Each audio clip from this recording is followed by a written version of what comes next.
limits, and graphs.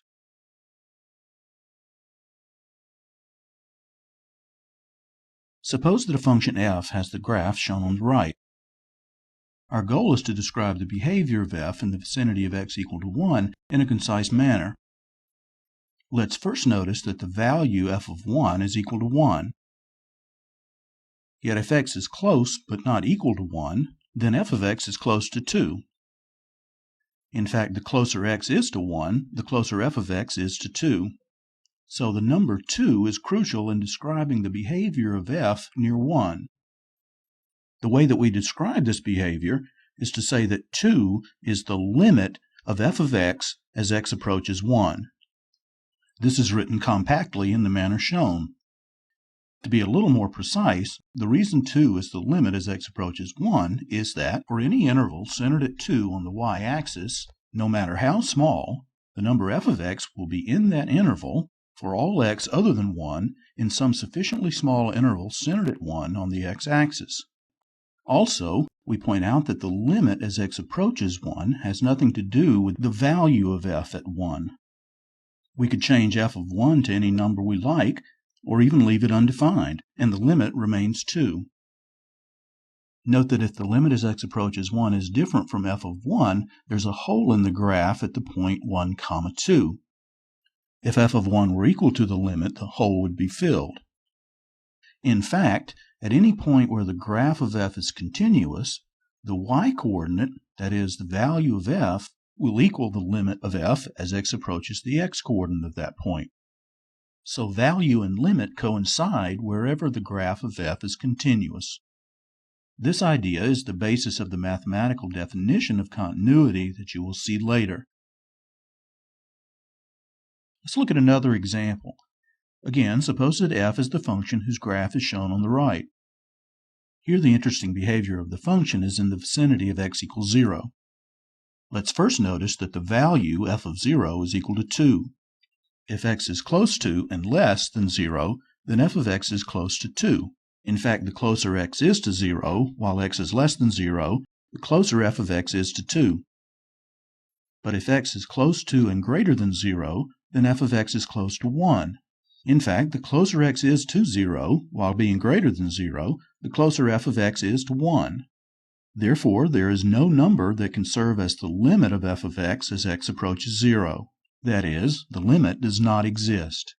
However, we can describe the behavior of f near x equals 0 in terms of one-sided limits. Here, 2 is the limit of f of x as x approaches 0 from the left or from below. This means that for any interval centered at 2 on the y-axis, f of x will be in that interval whenever x is in a sufficiently small interval whose right endpoint is 0. 1 is the limit of f of x as x approaches 0 from the right or from above. This means that for any interval centered at 1 on the y-axis, f of x will be in that interval whenever x is in a sufficiently small open interval whose left endpoint is 0. This example illustrates a very important fact about limits.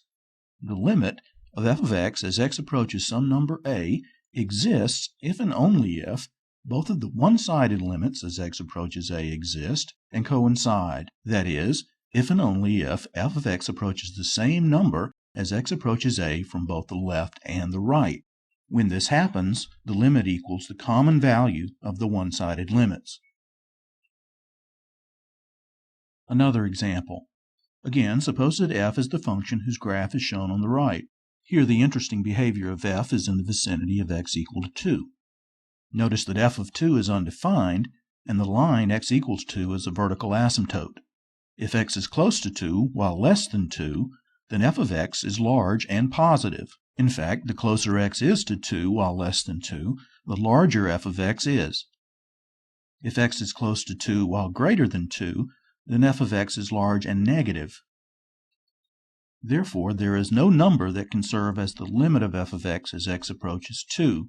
That is, the limit does not exist. In fact, neither of the one-sided limits as x approaches 2 exists. However, we can describe the behavior of the function near the vertical asymptote in terms of infinite one-sided limits. Here we say that the limit of f of x as x approaches 2 from the left is plus infinity, and we say that the limit as x approaches 2 from the right is negative infinity. The limit from the left is positive infinity because given any positive number, no matter how large, f of x will be greater than that number for all x in a sufficiently small open interval whose right endpoint is 2.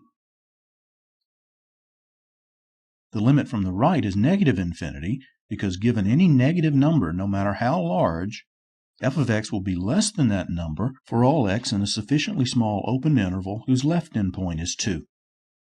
We should point out that in this example, since the one-sided limits do not agree, the limit as x approaches 2 does not exist even in an infinite sense.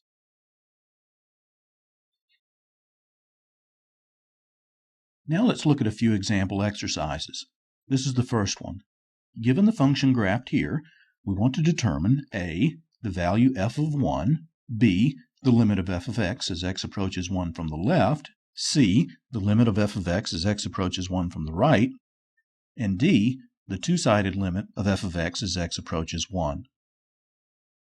Because the point 1, 1 is on the graph, we conclude that f of 1 is equal to 1.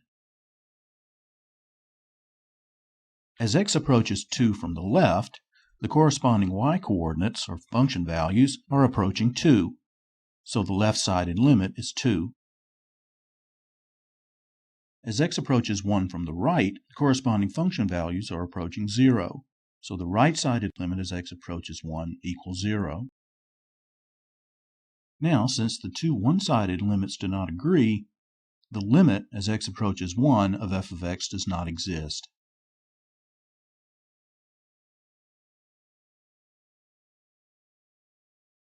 This example is similar to the previous one.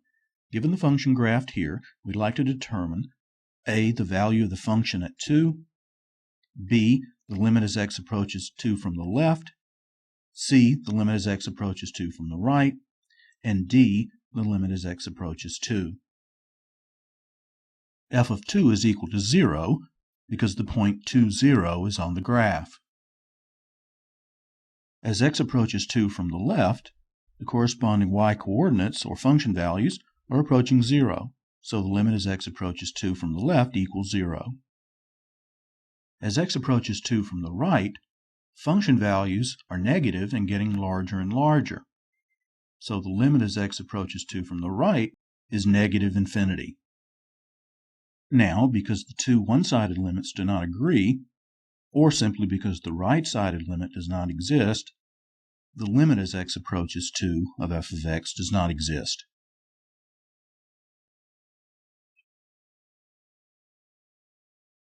In this example exercise, we want to sketch the graph of a function f, defined for x greater than -1 and less than 3, so that the list of conditions concerning limits and/or values at x equal to -1, 0, 1, 2, and 3 are true. Let's begin at the left endpoint and work our way from left to right. F of -1 is undefined, and the right-sided limit as x approaches -1 is 2. So near -1, the graph might look something like this.